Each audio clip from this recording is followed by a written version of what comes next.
అదే వైఎస్ జగన్ అయితే ఒక్కడే లింగులు ఇటుకుమంటే ఒక్కడే ఉన్నాడు. ఏదనంటే ఒంటరిగా సింగిల్గా సింహంలాగా వస్తానంటాడు. సింహం ఎప్పుడు వస్తా సింగిల్గా చెప్తా, దెబ్బలు తిని ముసలి వయసులో. ఎందుకంటే సింహం ఎప్పుడు వేటాడదు, సో గుంపు చేత వేటాడేస్తాయి, సింహంగులు వేటాడుతాయి. కొన్ని సింహంగులు వేటాడితే ఆ వేటాడి తెచ్చి సింహం తింటది. సింహం ఎప్పుడు సింగిల్గా వస్తుంటే దానికి బలం పోయి శక్తి పోయిన తర్వాత సింగిల్గా వస్తాయి.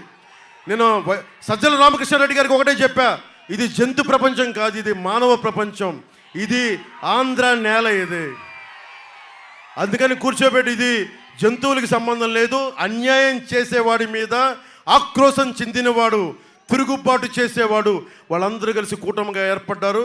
వైసీపీని కిందకు లాక్కొచ్చి మెడలోంచి మన పెద్దాపురం రోడ్ల మీద నడిపిద్దాం వీళ్ళందరినీ. మీకు ఒకటే అవకాశం, సరిగ్గా ఇంకొకరు దాదాపు 2 వారాలకు 1-2 రోజులు ఎక్కువ ఉంది, మనం బలంగా నిలబడతాం. నేను పిఠాపురం నుంచి పోటీ చేస్తున్నాను.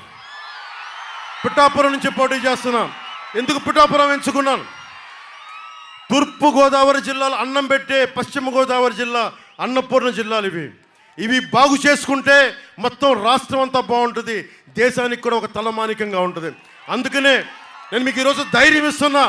ఒక ద్వారంపూడి చంద్రశేఖర్ రెడ్డి కానీ, ఎలాంటి గూండా అయినా సరే, ఎలాంటి రౌడీ ఎమ్మెల్యే అయినా సరే, మీరు నన్ను పిలవండి, ఇక్కడే వస్తా. పిఠాపురంలో ఉన్నా నేను కూర్చోబెట్టి. ఆఫీసు మనకి మంగళగిరిలో ఉంది. మీకు నేను ఇన్ని సంవత్సరాల నుంచి రోడ్ల మీద తిరుగుతూ ఉన్నా. ఒక్క సమస్య చెప్పండి, రైతాంగానికి నేను భుజం కాస్తాను. అన్నం పెట్టే రైతుకి నేను భుజం కాస్తాను. ఆడబిడ్డలకి భద్రత, యువతకు ఉపాధి అవకాశాలు, మీకు ప్రోత్సాహకాలు, ఇవన్నీ మేము చూసుకుంటాం. అలాగే ఉద్యోగస్తులకు కూడా కాంట్రిబ్యూటరీ పెన్షన్ స్కీమ్ని తిరిగి కూర్చోబెట్టి దాని మీద ఫస్ట్ అసెంబ్లీలోకి వెళ్ళగానే సిపిఎస్ మీద దానికి ఒక పరిష్కార మార్గం కనుక్కుంటాం. అలాగే పోలీస్ ఉద్యోగాలని రిక్రూట్మెంట్ ప్రారంభిస్తాం. అలాగే డిఎస్సి నోటిఫికేషన్ తీసుకొచ్చే బాధ్యత కూటమి ప్రభుత్వం తీసుకుంటుంది అని తెలియజేసుకుని, అన్ని సమస్యలకి ఏదైనా సరే జగన్ మాటలు నమ్మొద్దు. ప్రతి పథకాన్ని ఏది ఆపు చేయట్లేదు. ఒక 500-1000 రూపాయలు పెంచే ఇస్తున్నాం తప్ప ఏ పథకాన్ని ఆపట్లేదు. దానికి హామీ నేను ఇస్తున్నాను. ఒక సమస్యని లేవనెత్తితే పరిష్కారం లేకపోతే ఇంతమంది యువతని, ఇంతమందిని రెచ్చగొట్టకూడదు. రాజకీయ లబ్ధికి వాడుకొని ఆ రోజున తుని ఘటనలో ఎంతమంది రైల్వే కేసుల్లో నలిగిపోయారు. ఈ రోజున ఎంతమంది అదే జగన్కి మద్దతుగా నిలబడ్డ వ్యక్తులు నన్ను ఎన్ని మాటలు అన్నారు. దశాబ్ద కాలంగా నన్ను తూట్లు పొడిచారు అందరూ. నాకేముంది అవసరం నాకు, మీరు బాగుండాలనే కదా. అలాంటిది వైఎస్ జగన్ కాపులకి రిజర్వేషన్ ఇవ్వను అంటే సంతోషం, కానీ కాపు సామాజిక వర్గం ఓటేసింది. కాపు సామాజిక వర్గం సంపూర్ణంగా ఓటు ఇవ్వకపోతే జగన్ గెలవడు. ఈరోజు కాపు సామాజిక వర్గం కూడా ఆలోచించాలి, బీసీ సామాజిక వర్గం ఆలోచించాలి, ఎస్సీ సామాజిక వర్గం ఆలోచించాలి. మీరందరూ కూడా కూర్చొని ఎందుకు ఓటేయాలి, కాపు రిజర్వేషన్లు ఇవ్వచ్చు ఇవ్వకపోవచ్చు, కర్రాఖండిగా చెప్పిన వ్యక్తికి కాపు సామాజిక వర్గానికి చెందిన నాయకులు వైసీపీకి ఎలా నిలబడతారు అది మీరు అడగండి. చలమలశెట్టి సునీల్కి ఎంపీగా వస్తే నీకు ఎందుకు వెయ్యాలి, కాపు సామాజిక వర్గం అడగాలి. ఎస్సీ నాయకులు ఒకటే అడగాలి, ఎస్సీ యువత ఒకటే అడగాలి. నువ్వు మా కులస్తుడిని చంపేసి డోర్ డెలివరీ చేస్తే అలాంటి వైసీపీ పార్టీకి మేము ఎందుకు ఓటు వేయాలి అని అడగాలి. బీసీ సామాజిక వర్గం ఒకటే అడగాలి, బీసీ సబ్ ప్లాన్ ఫండ్స్ని డైవర్ట్ చేసిన మీకు మేము ఎందుకు ఓటు వేయాలి. ఇవన్నీ మీరు బలంగా అడగాలి. ఎందుకంటే ఇప్పుడు కనుక మార్పు తీసుకురాకపోతే ఇంకెప్పుడు మార్పు రాదు. నేను మీకోసం చెప్తున్నాను, నేను మీకు అండగా ఉంటాను. ప్రజలందరికీ నా నమస్కారాలు. నిజంగా ఉత్సాహం రెట్టింపు అయిపోయింది మీ ఊరికి వచ్చిన తర్వాత, గ్రామానికి వచ్చిన తర్వాత.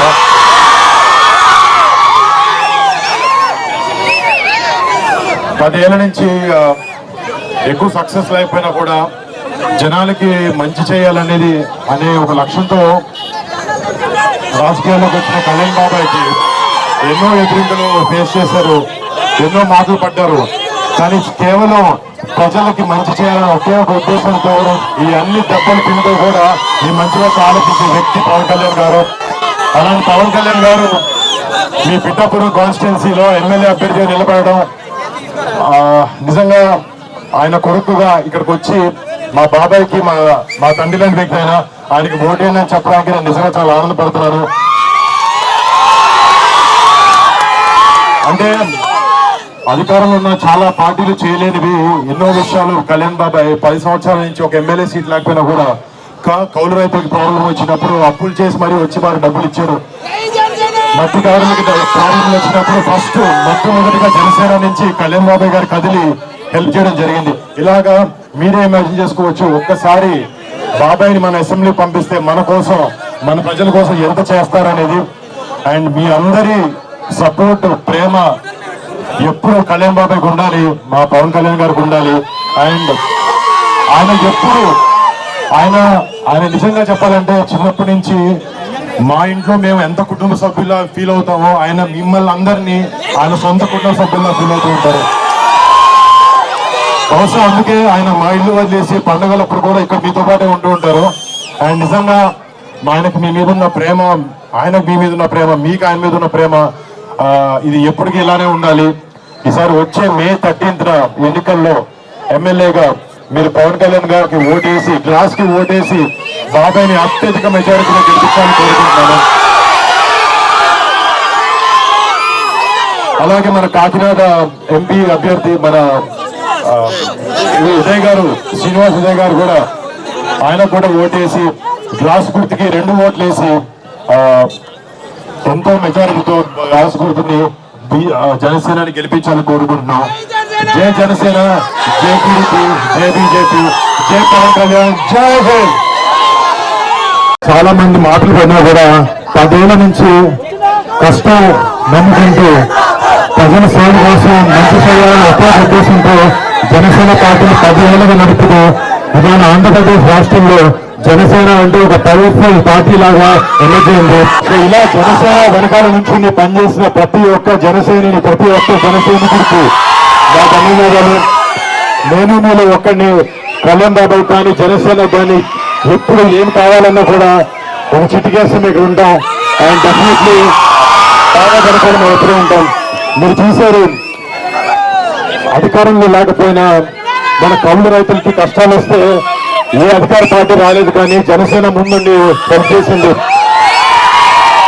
అలాగే మత్స్యకారులకి ఏదైనా ప్రాబ్లం వచ్చినప్పుడు కూడా ఫస్ట్ కళ్యాణ్ బాబాయ్ ఉంచున్నాడు.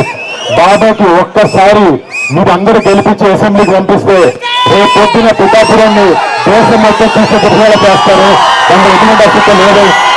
అండ్ మీ అందరికీ రేపు పొద్దున చుట్టుపక్కల ప్రతి గ్రామంలో పిఠాపురం అంటే ఒక రేంజ్ లో ఉండేటట్టు చూస్తారు.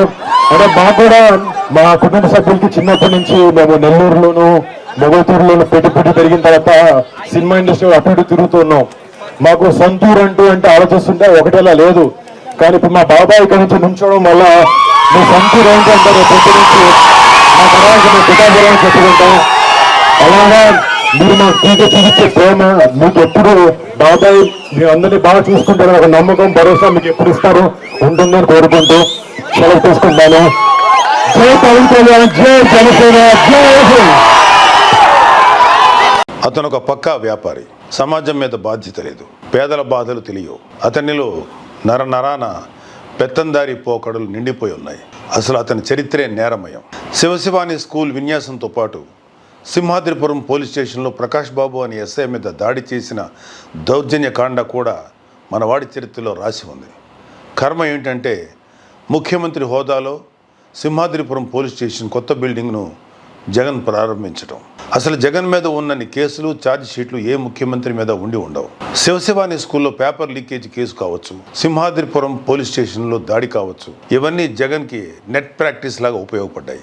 తండ్రి అధికారంలోకి రాగానే జగన్ స్వైర విహారం మొదలైంది. దోచేయడం, దాచేయడమే ఎజెండాగా 2004 నుంచి 2009 వరకు రెచ్చిపోయాడు. ఉమ్మడి ఆంధ్రప్రదేశ్లో రాజశేఖర రెడ్డి క్యాబినెట్ మంత్రిగా ఉన్న శ్రీ శంకర్రావు గారు, మాజీ మంత్రి శ్రీ ఎర్రంనాయుడు గారు హైకోర్టులో వేసిన పిటిషన్లతో ఈ 840 జగన్ దోపిడీ బట్టబయలైంది.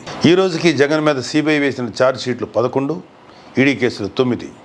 నేరపూరిత కుట్ర, క్రిమినల్ కాన్స్పిరసీ, మోసం, చీటింగ్, నేరపూరిత నమ్మక ద్రోహం, క్రిమినల్ బ్రీచ్ ఆఫ్ ట్రస్ట్, లెక్కలు తారుమారు చేయడం, ఫాల్సిజేషన్ ఆఫ్ అకౌంట్స్, క్రిమినల్ మిస్కాండక్ట్తో పాటు అవినీతి నిరోధక చట్టాల కింద ఈ కేసులు నమోదయ్యాయి.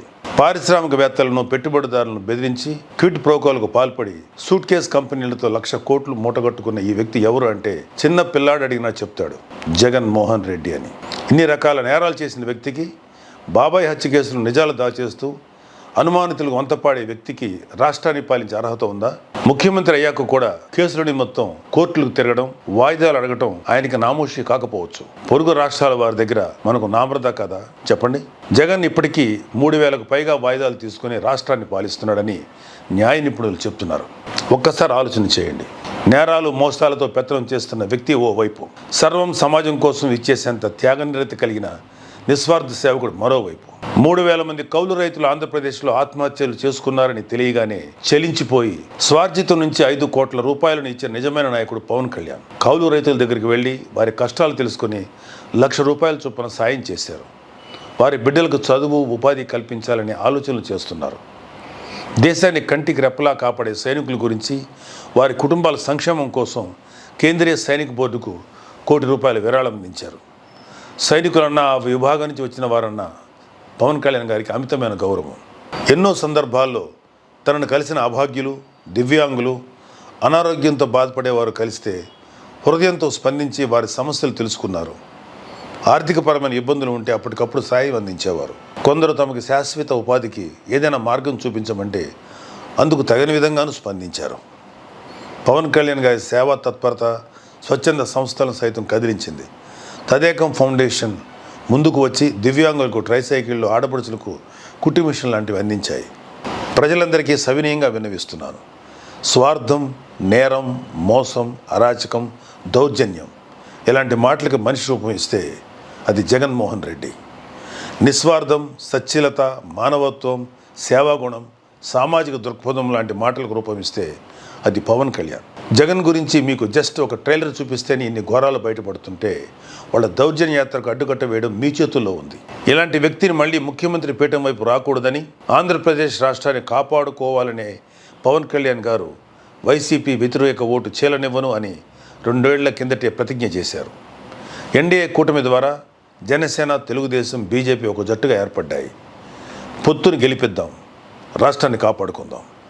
జై జనసేన, జై బీజేపీ, జై తెలుగుదేశం, జై హింద్.